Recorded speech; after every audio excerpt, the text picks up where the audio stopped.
Sabe, amado, essa semana você já deve estar pensando em como vai ser o seu momento, a sua ceia com a sua família. Aquela comida que você normalmente tenta fazer um pouco diferente. Alguns estão se programando para ir na casa de alguém, outros para receber em sua casa pessoas.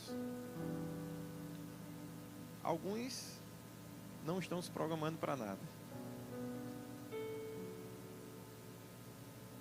E talvez vivam uma noite comum.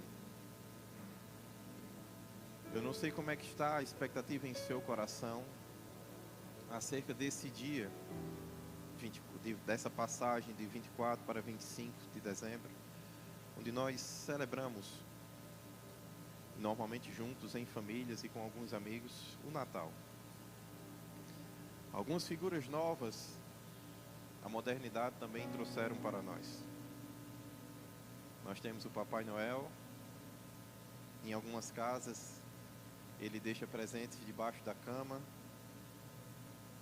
E como eu me lembro com alegria, um dia que eu estava na casa do meu avô, e o Papai Noel lá era mais próspero.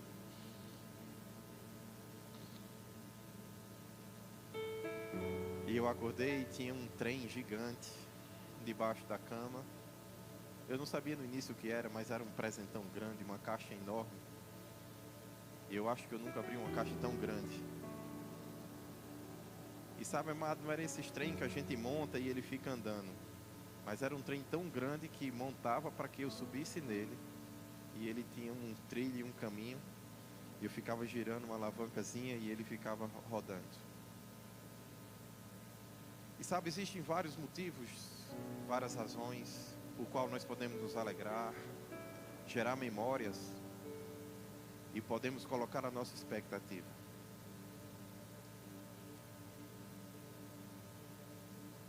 Mas aproximadamente 2000 anos antes de Jesus Cristo nascer, uma promessa foi dada a Abraão. Essa promessa dizia a Abraão: você será pai.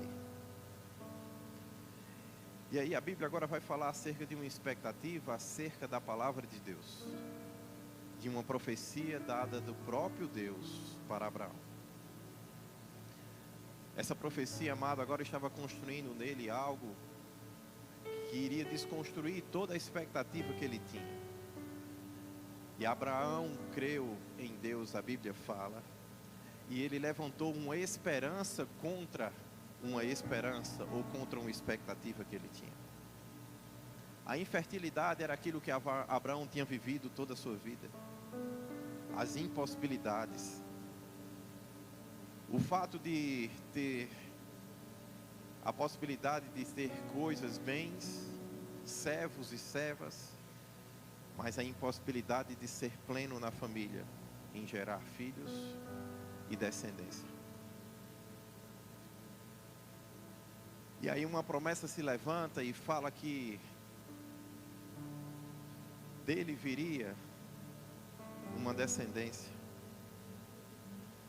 E a Bíblia diz que agora nós somos herdeiros pela fé e co-herdeiros pela fé, através de Cristo Jesus, das promessas que também foram dadas àquele homem Abraão, 2000 anos antes, quando Deus já apontava o nascimento de Jesus Cristo. E sabe, amado, nós vamos ver também outras promessas vindo. Como, por exemplo, o Messias viriam da tribo de Judá, Gênesis 49, 10. Samuel 2, 2 Samuel capítulo 7, versículo 12 e 13, também vai mostrar que o Messias seria um descendente do rei Davi. Daquele homem que adorou a Deus de uma forma tão extravagante e incessante, ao ponto de estabelecer turnos, para que 24 horas, dia após dia, o louvor e a adoração a Deus estivesse presente, enquanto ele reinava e governava. E sabe, da descendência de uma adoração incessante, nós temos aproximadamente agora 1000 anos antes. E eu fico, amado, pensando como eles conseguiram ser tão precisos, mesmo com tanta antecedência. Porque não era só sobre ouvir algo de Deus, mas registrar isso de uma forma tão clara, que hoje eu e você lemos e não podemos duvidar. Mas também o nome da cidade estava conhecido. Ele viria de Belém, Miqueias 5, versículo 2, aproximadamente 700 anos antes da promessa se cumprir. Como assim também, amado, nós vemos o livro de Apocalipse, o livro de Isaías, tanto no capítulo 7, versículo 14, que vai dizer assim: portanto, o Senhor mesmo vos dará um sinal, e eis que uma virgem conceberá e dará à luz a um filho, e ele se chamará Emanuel. Hoje, para nós que conhecemos a história, e ela já está tão enraizada na nossa cultura, parece ser simples. Mas imagina Deus falando com você hoje sobre algo grande que Ele vai fazer 700 anos à frente. Imagina Ele te dizendo que uma mulher não iria receber um espermatozoide de um outro homem para conceber uma criança, mas que mesmo em sua virgindade, ela receberia o milagre que salvaria todo o mundo e todas as nações. Amado, é muito prazeroso ser o portador da mensagem, mas quando ela não faz sentido algum àqueles que ouvem, muitas vezes também pode ser vexatório, e você vai precisar de muita ousadia para falar aquilo que Deus está te falando, quando o tempo não for o suficiente para demonstrar aos seus ouvintes. Porque 700 anos antes, todos aqueles homens que foram tocados por essa mensagem passaram sem ver aquilo que Isaías estava apontando para um futuro muito longínquo. Mas a fé em Deus e a esperança da grande profecia que fala de um Deus que iria restaurar todas as coisas, desde quando o primeiro Adão falha, quando o segundo Adão já era prometido, fez com que homens e mulheres tivessem ousadia suficiente para anunciar a vinda de Jesus Cristo, mesmo quando eles tinham consciência que não importava se fosse em sua geração ou não. E eu quero te dizer uma coisa, meu amado, não importa se os nossos olhos vão ver. Tem uma música que diz: então se verá o Filho do Homem vindo sobre as nuvens com poder e glória. Porque assim como um relâmpago que sai do Oriente e se mostra do Ocidente, há de ser a vinda do Filho do Homem. Sabe, amado, não importa se o veremos como um relâmpago que sai do Oriente e se mostra do Ocidente, porque a Bíblia diz que assim vai ser a vinda, a segunda vida de Jesus em glória, para estabelecer plenamente governo e autoridade sobre todas as coisas. Porque a Bíblia diz que Ele está subjugando todas as coisas e tudo Ele vai colocar sobre a autoridade, e depois de ter pacificado tudo, Ele vai oferecer a Deus como oferta. E sabe, amado, nós precisamos ter a alegria, mas também a ousadia de carregar essa palavra, essa mensagem, e dizer sim que é necessário que todo homem creia que Ele existe, que Ele é galardoador daqueles que o buscam. É necessário sim que todo joelho se dobre, que toda língua confesse que Jesus Cristo é o Senhor. Mesmo que em sua geração você talvez não possa garantir que o relâmpago que sai do Oriente se mostra no Ocidente, vai aparecer essas pessoas, você não pode negligenciar o fato de você ser privilegiado, assim como Isaías e muitos outros foram, de saber de coisas do mundo vindouro que vão acontecer e que são necessários que as pessoas se dobrem e creiam acerca de Jesus. Porque sim, amado, é maravilhoso quando eu e você vamos, por exemplo, para Apocalipse. Você pode ir comigo no capítulo 5. E no versículo 2, vamos ler do versículo 1, diz: eu vi a mão direita que estava aqui daquele que estava sentado no trono, um livro escrito por dentro e por fora, de todo selado com 7 selos. Vi também um anjo forte que proclamava em grande voz: quem é digno de abrir o livro e desatar-lhe os selos? Sabe, amado, é um privilégio saber que diante de Deus, nos céus, existem livros, histórias escritas acerca de todo homem. Porque a Bíblia diz que quando nós éramos ainda substância informe, nós fomos tecidos por Deus, feitos de uma forma assombrosamente maravilhosa. Mas também diz que todos os nossos dias também foram escritos pelo Pai. Mas, meu amado, é fácil para mim e para você que conhecemos a palavra e a revelação de Jesus Cristo, saber que somos amados por Deus, saber que temos o Espírito Santo falando e habitando em mim e em você, saber que existe uma promessa, saber que Deus já tem registros antes mesmo da minha e da sua concepção acerca dos nossos dias, porque Ele preparou boas obras para que de antemão nós andássemos nela.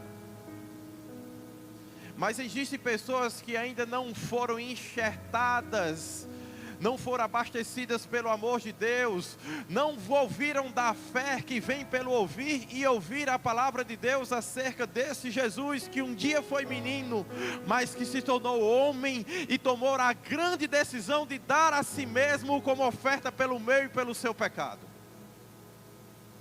Para mim e para você que já provamos dos poderes do mundo vindouro, da boa palavra, e a Bíblia diz do Espírito Santo, nós somos inexcusáveis, nós não temos mais desculpa, porque Deus nos amou de uma forma tão assombrosa, de uma forma tão maravilhosa, que de fato nos deu o seu Filho, e porque nós recebemos a Cristo como Senhor e Salvador da nossa vida, agora Ele se fez habitação em mim, habitação em você, e nós sabemos, porque sabemos que a nossa vida é completamente diferente.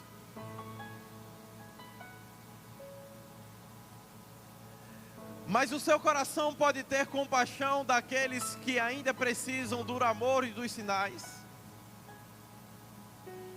Porque quando você conheceu Jesus, não foi dessa forma espiritual, a Bíblia diz que foi na carne. Mas agora você não conhece mais Jesus desse modo. Mas sim, existem pessoas que precisam do milagre da cura. Existem pessoas que precisam do milagre e da direção da profecia. Existem pessoas que precisam da palavra de conhecimento. Existem pessoas que precisam da palavra de sabedoria. Existem pessoas que precisam de um amor carregado de unção, de um abraço que não só tem calor de corpo, mas que tem uma unção que desmonora, que despedaça o jugo do diabo. Sim, existem homens e mulheres que, assim como Mateus, precisam ouvir: ei, eu te vi debaixo lá da árvore, e eu sei sim quem é você, Deus já me falou ao teu respeito. Existem pessoas que precisam da minha e da sua consagração, da minha e da sua oração por elas, até que Cristo seja formado. Existem pessoas que precisam das dores de parto que você e eu precisamos viver. Porque para mim e para você saber que tem um livro e que a nossa história está escrita por Deus é muito fácil. Nós temos o Espírito, nós temos o ajudador, nós temos o consolo na hora da tristeza. E é muito louco porque quando estamos tristes, Deus nos envolve com sua presença e até a nossa tristeza se submete e salta de alegria. Enquanto outras pessoas estariam chorando, nós estamos entusiasmados, cheios de Deus. Mas existem pessoas que ainda não provaram disso, do amor, da palavra, do Cristo que celebramos nesta manhã. Existem pessoas que ainda estão como vivendo a angústia de se perguntar: quem é digno? Quem é capaz? Quem pode resolver a minha vida?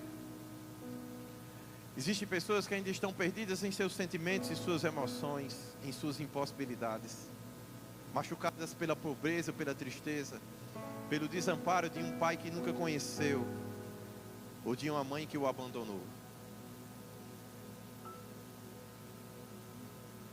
Existem pessoas, amado, que nunca ouviu "eu te amo" dos seus familiares, mas passou a vida inteira ouvindo que você não presta para nada, você não tem futuro.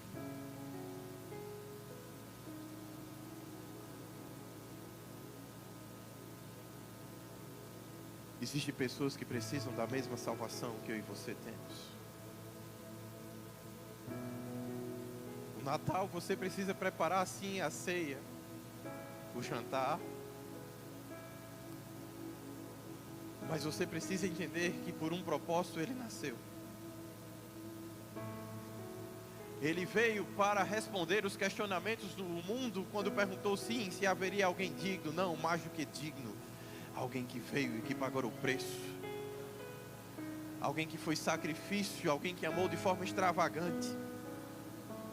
Mais do que dignidade, mas sobre força e amor real sobre a vida dela.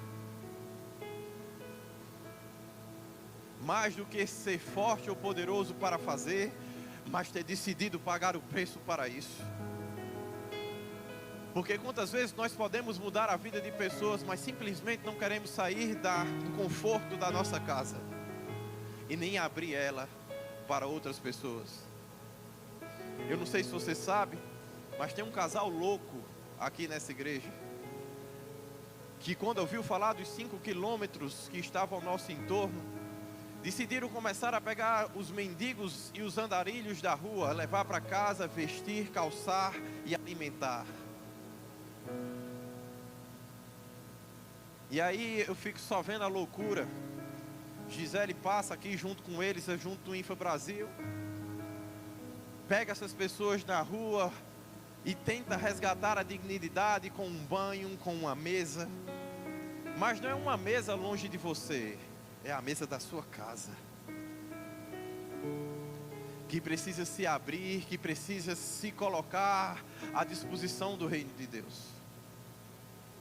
Porque é muito fácil dizer que vou fazer algo, mas bem distante, bem longínquo. Ontem eu e Arthur estávamos sentados na frente do Vini Burger, perto lá do nosso antigo endereço em Pinheiros. Uma mulher chega para mim e diz: eu tenho uma situação com meu filho, você pode me ajudar? Eu disse: com certeza. Eu disse: você tem um telefone com quem eu posso contactar você para que nós possamos trabalhar isso? Ela faz: como assim? Para que você quer um telefone? Eu disse: você quer dinheiro ou você quer ajuda? Ela olhou para mim e fez: eu não vou perder meu tempo, porque eu já me envolvi com ONGs, eu já me envolvi com a igreja e só tive decepção. E eu nem falei que era crente, nem falei que era pastor, mas ela já jogou logo todas as feridas e as mágoas dela para fora, inclusive com o corpo de Cristo. Porque talvez ela não encontrou uma igreja que abriu as portas de sua casa para chorar com quem chora e para se alegrar com quem se alegra. Porque Jesus Cristo veio com um propósito e agora nós somos o seu corpo. Está lá em Efésios capítulo 1 e 2. Nós somos o seu corpo, a plenitude daquele que enche todas as coisas. A extensão do trabalho e da obra redentiva de Jesus é o trabalho das minhas e das suas mãos. Do mesmo jeito que ele estava aberto às prostitutas, às viúvas, aos órfãos. Do mesmo jeito que ele não se incomodava, mas era sim, com prazer, a esmola ao pobre. ao ponto de ter orçamento para isso. Uma parte daquilo que ele tinha era destinado para aliviar o sofrimento momentâneo das pessoas. A sua tesouraria reflete a tesouraria de Jesus? O seu orçamento reflete os princípios do reino? Quantas pessoas esse ano você tocou e quantas serão tocadas pela prosperidade que Deus tem te confiado? Quantos atendimentos Deus te trouxe? Dinheiro, recurso, retorno. Mas quanto você fez porque você estava fazendo o seu chamado e servindo a Deus com os dons e os talentos que Ele te deu?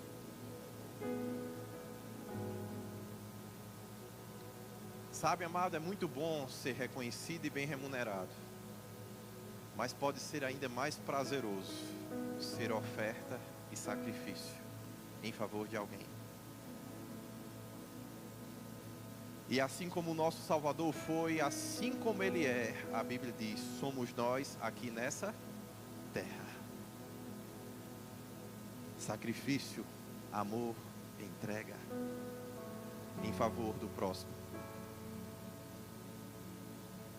E aquele que é digno de tomar o livro e lhe abrir os selos, porque sim foi morto.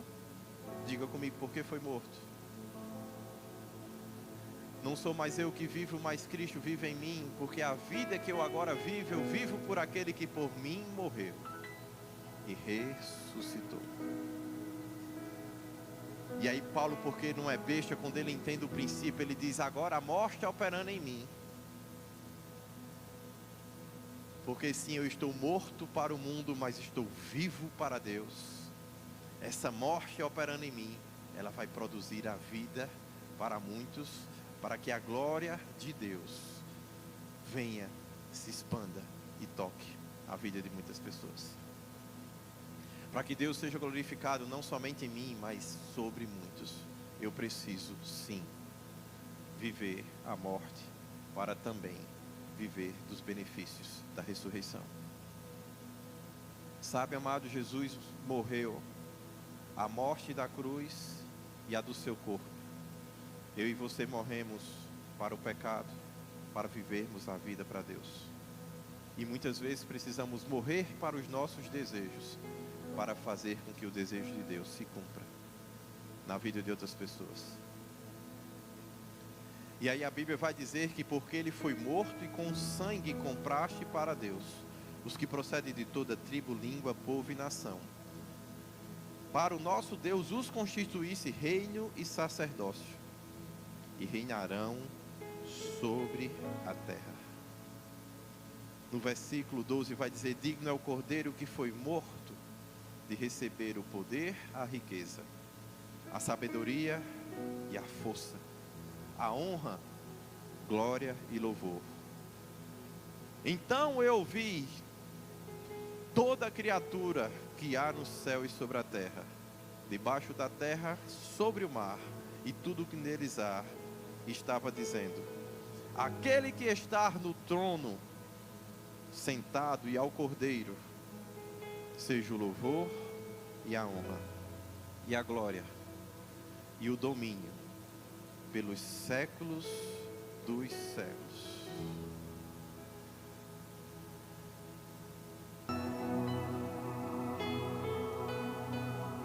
Sabe, amado, se a sua alma anseia por Deus, pelo mover, pelo um toque,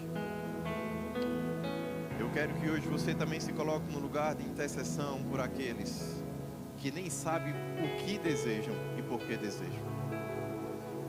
Isaías 9, no versículo 1, você pode abrir comigo. A Bíblia vai dizer assim: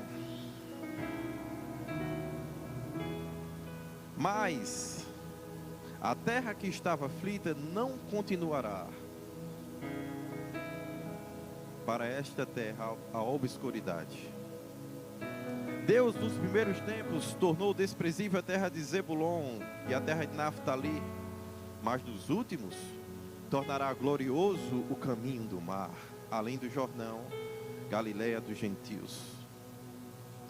O povo que andava em trevas viu grande luz, e aos que viviam na região da sombra da morte, resplandeceu-lhes a luz. Amados, 700 anos antes, Isaías agora está vendo um mover sobrenatural de Deus, que se cumpriu também quando foi narrado por João. No princípio era o verbo, e o verbo estava com Deus, o verbo era Deus, ele estava do princípio com Deus, todas as coisas feitas por intermédio dele. A vida estava nele, a vida era a luz dos homens, luz que resplandece nas trevas, e as trevas não prevalecem contra ela. Então Isaías, agora vendo que o povo que andava em trevas viu grande luz,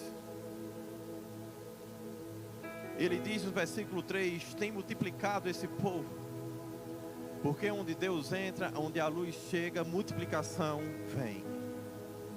Eu não sei se você sabe, mas é maravilhoso, porque nós dizemos que a mulher deu à luz.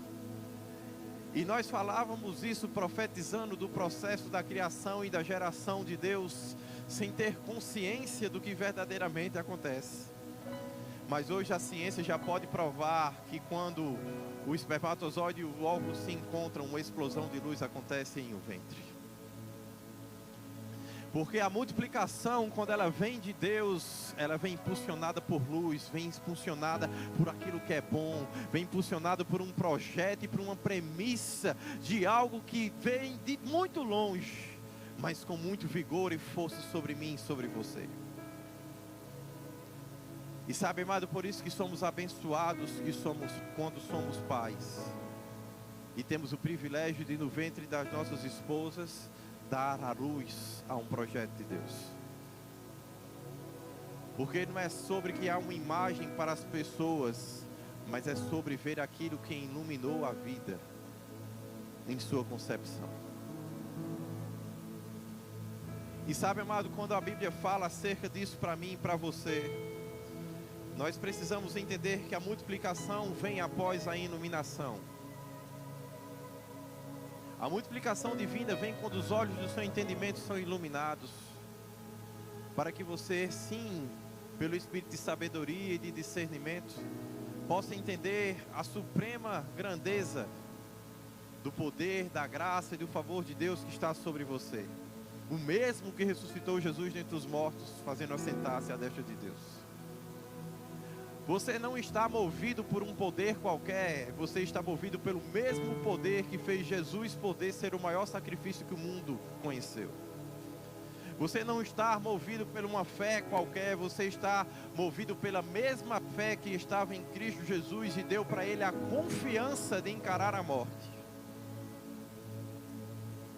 Que deu para ele a confiança de se expor contra as enfermidades.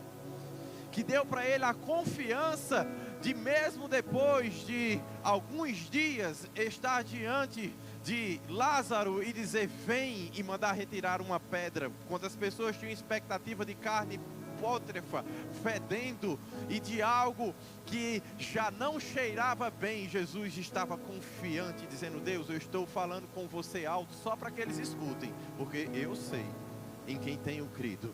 Eu sei que Ele é poderoso para fazer infinitamente mais, além do que eu tenho pedido, pensado e imaginado. E sabe, amado, o seu entendimento precisa ser iluminado por essa fé confiante que há em Cristo. A fé que te tira da impossibilidade, a fé que te tira dos limites da vida, a fé que vai confrontar os limites e as expectativas que as pessoas têm. Não, mas ele já morreu, por que você não estava aqui antes? E não é, Jesus diz: mas eu sou a ressurreição e a vida, aquele que crê em mim, mesmo que morra, viverá. Deus quer multiplicar, amado, as forças daquele que não tem nenhum vigor.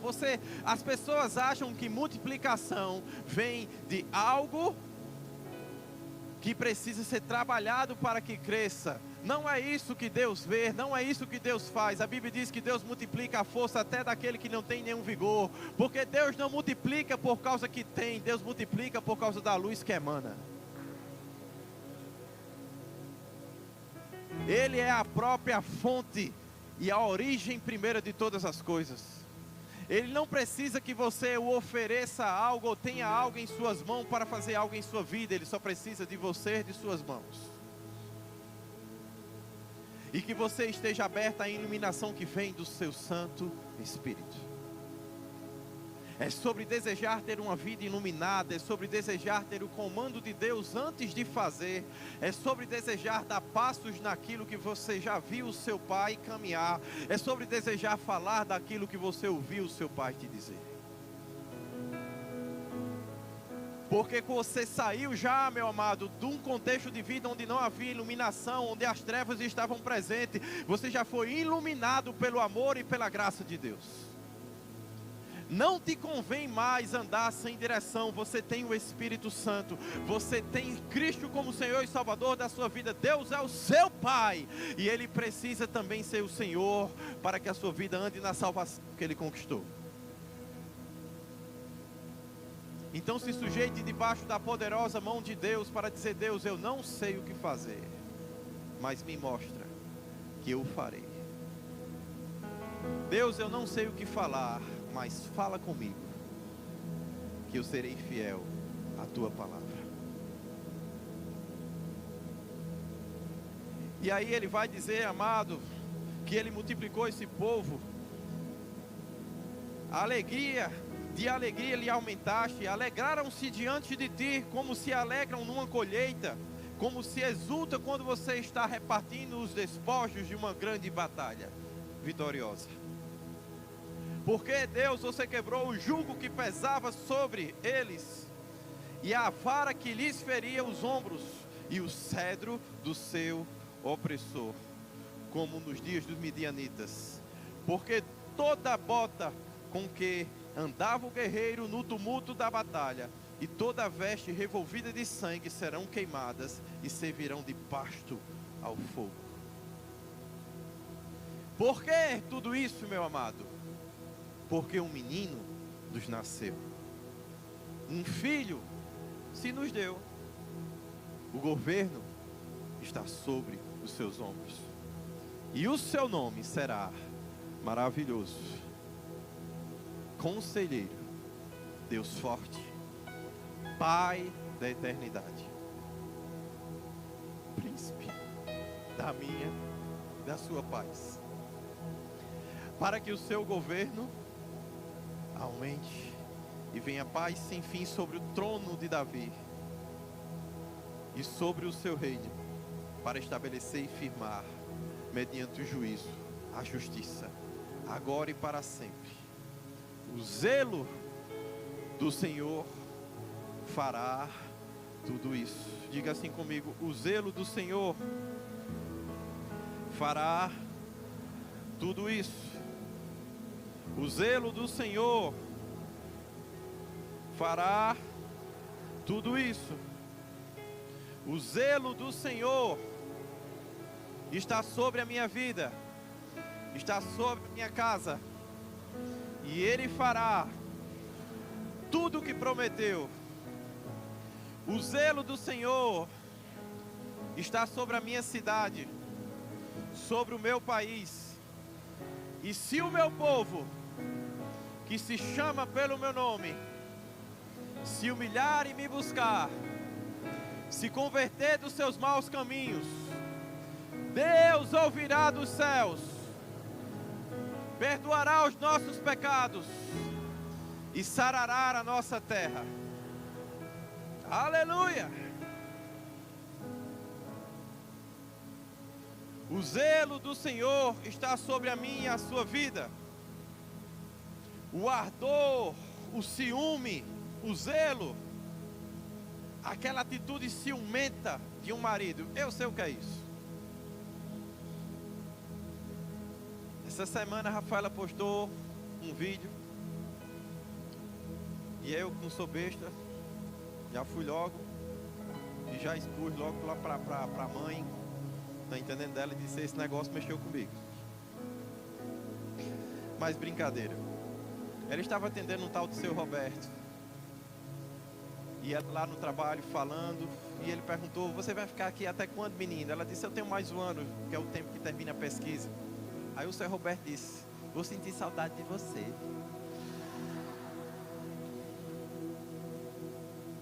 Fique tranquilo, é um seuzinho, não tem nenhum perigo. Mas ele agradeceu pelo trabalho, pela forma colorosa e amorosa como ela recebeu. E aí eu fui lá no grupo da família e fiz: gente, eu não estou pronto para ter mulher famosa não. O pessoal fica dando esses elogios para ela aí, dizendo que vai ter que saudade dela. Eu vou logo dizendo que eu não tenho estrutura para isso. E sabe, gente, nós precisamos entender que às vezes é assim como Deus se levantou com zelo através de Cristo por mim e por você. Deus disse: é meu, e quem toma conta sou eu. Deus se levantou com um marido que diz: ei, calma, essa tem dono. Quando te viu como igreja noiva gloriosa. O zelo do Senhor fez com que Deus se mexesse por dentro e dissesse: opa, vamos cuidar, cuidado que é nosso. Porque o zelo de Deus veio para mim e para a sua vida, amado. Nós precisamos entender também que a própria ira de um ardor do ciúme também estava em manifestação. E é como se Deus estivesse literalmente dizendo: o meu desejo está para com o mundo e as pessoas. E chega deles estarem vivendo a dor e o sofrimento.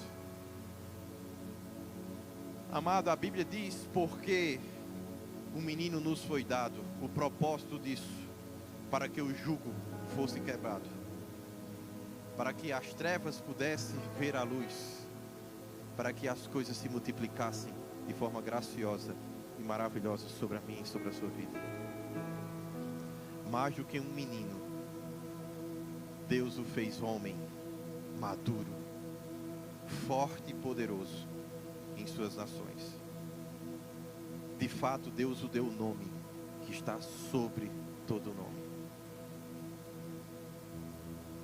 E todo olho verá e toda língua confessará: o menino hoje é Senhor de tudo e sobre todos está. Senhor sobre a sua vida, sobre o seu futuro, sobre o seu destino. Senhor sobre o seu corpo, e por isso também o Senhor que te dá saúde e restaura e te traz cura nesse momento. Senhor sobre os teus sonhos e sobre os desejos do teu coração. Honra ao Senhor, e porque Ele é Senhor, Ele satisfará o desejo do teu coração. E por isso o Espírito de sabedoria e entendimento está sendo derramado sobre você agora, para que a plenitude do conhecimento de Deus lhe traga os meios, as razões e os movimentos pelo qual Ele fará com que a prosperidade alcance os teus dias. Senhor, sobre a sua vida e sobre sua casa, para que o teu coração, Pai, se converta para os teus filhos, e os teus filhos também tenham o seu coração convertidos aos pais, para que haja um amor sincero, fraterno e um direcionamento guiado pelo Espírito para o propósito e o chamado que eles têm. Senhor, sobre a tua vida, para que sim, diga ao pobre: ei, rico sou. Diga ao doente: sou sarado. Senhor, para que sim, venha um óleo de alegria no lugar de espírito angustiado. Senhor, para que sim, em sua presença, tudo se dobre e tudo se renda ao seu amor. Ele é o Senhor sobre a minha vida, da minha e da sua salvação. Sim, Deus nos deu um menino, mas o mesmo Deus que nos deu um menino, o zelou e o guardou e o cuidou, para que ele pudesse ser o homem que o mundo precisava. E quando você nasceu de novo, você também se tornou um menino para Deus, no que diz respeito às coisas espirituais. Mas existe um zelo da parte de Deus que quer te trazer maturidade, para que você comece a operar em coisas que você talvez nunca imaginou, nunca sonhou, nunca pensou, mas que estão disponíveis, segundo o poder de Deus que opera em você. Sabe, amado, como é bom e como Deus ama quando você ora, quando você se consagra, quando você pensa, quando você imagina. Quando é bom e como é bom quando você ora, quando você se consagra, quando você pensa, quando você imagina. Mas existe um poder para te levar além. Você pediu algumas coisas a Deus para si, não pensando em si, pensando em sua família. Dessas meninas que vocês receberam, elas têm força, né? São ousadas. Mas Deus está me mostrando que será além, maior e melhor. Provisão abundante, em graça e em favor. Mas Deus também está te alertando, cuida do corpo. Vê o que você leva à sua mesa, à sua casa. Porque o comando de Deus é que seja conservado íntegro, corpo, alma e espírito. Não se esqueça que a Bíblia também nos exorta ao jejum e uma alimentação que também vai produzir bons resultados. Deus quer fazer mais e além. Eu vejo um vento de prosperidade chegando à sua casa. Também vejo um vento de sabedoria e de entendimento. De fato, as pessoas serão iluminadas por sabedoria e entendimento espiritual. Vocês orarão no secreto e o Deus do secreto vai expor destinos e propósitos. Tenham ousadia. Isaías falou de coisas de 70 anos. Por que vocês não podem falar do que vai acontecer o ano que vem? Deus vai esclarecer e revelar. Que assim seja com vocês. Ele é o Senhor da sua vida e o zelo dele está sobre você. Venha comigo, Rafa. O zelo do Senhor está sobre a sua casa. O zelo do Senhor está sobre a sua família. O zelo do Senhor dos exércitos vai alinhar todas as coisas. Porque tudo pode cooperar para o bem daqueles que amam a Deus e têm a disponibilidade de andar segundo propósitos. Pai, em nome de Jesus, toda confusão e toda distração fora. Iluminados os olhos do coração, Pai, soberania e poder disponíveis. Em nome de Jesus, que o teu amor e a tua graça os assiste. Venha comigo, Luciana. Que o teu amor e a tua graça os assista, Pai. Que a sabedoria e o entendimento espiritual os chegue a um momento onde a nossa família e a intercessão pelos nossos pequenos e grandes, pequenos como eles se veem, como nós o vemos, mas grandes aos olhos de Deus. Ei, Deus vai pegar as coisas que não são para confundir as que são. Deus vai levantar pessoas poderosas em sua família. E Ele está também agora te levantando como intercessora. Você vai orar pelos de perto, mas também pelos de longe. E você vai ouvir e ver a glória de Deus em manifestação. Haverá saúde, graça e prosperidade como você nunca viu. Em nome de Jesus. Amém? Wilson, por favor. Wilson. O zelo do Senhor fará isso. Um tempo de reflexão, empreendedorismo. Às vezes recomeçar não é fácil, mas é necessário. E nesses ciclos de começo e recomeço, há uma voz que nos guia no deserto. mas que conhece os mananciais da vida. Pai, em nome de Jesus, o zelo do Senhor guiando para os mananciais eternos. Em nome de Jesus, Lucas, vem aqui comigo, por favor. Pai, o zelo do Senhor guiando para mananciais de vidas. Em nome de Jesus, porque onde haverá fome e sede de justiça, também haverá saciedade. Existem pessoas que têm expectativas comuns, mas existem homens que têm expectativas na justiça de Deus. Pai, eu te agradeço, porque diante de um jurista eu chamo justiça de Deus.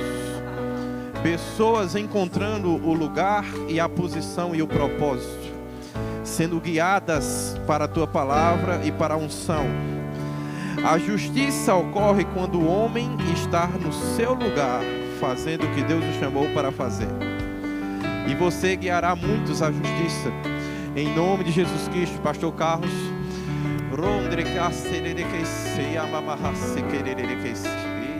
O louvor pode subir, por favor.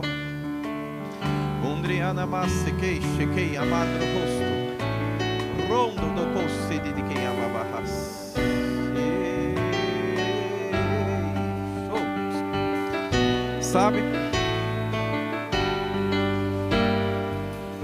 às vezes o nosso propósito é aqui, mas Deus nos leva para longe, para que a gente possa ter a nossa visão ampliada. Está na hora de sair um pouco do Brasil. Se divirta, usufrua, passeie, mas esteja atento para ouvir a voz de Deus.